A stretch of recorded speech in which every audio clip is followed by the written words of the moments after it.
Ever felt lost trying to wrangle your measures in Tableau? Let's untangle the mystery of grouping measures in Tableau, separating fact from fiction, and revealing the best ways to visualize your data. The short answer is you can't directly group measures in Tableau like you would dimensions. Tableau treats measures as values to be aggregated, not categories to be grouped. If you attempt to drag measures into a group, you'll find that this isn't possible. However, there are clever workarounds. One approach is to pivot your data in Tableau Prep or directly in Tableau if your data source supports it. This converts your measures into a dimension. To do this, select the measures you want to group, right-click, and choose Pivot. Now you have a pivot field named Dimension. You can then use this new dimension to create groups, just like any other dimension.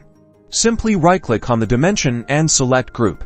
Another method involves using calculated fields. This is super useful for creating custom categories based on your measure values. For example, you can create a calculated field called Performance and use an if statement to categorize measures like sales and profit into revenue, or cost and expenses into expenses. With your calculated fields, you're then able to create visualizations such as a bar chart. This will easily compare your grouped measures against your dimensions. Remember, clear and effective visualizations are key. By strategically using calculated fields and pivoting, you can organize your data in ways that provide meaningful insights, even without directly grouping measures. So, while you can't group measures directly, these alternative methods empower you to analyze and present your data effectively in Tableau.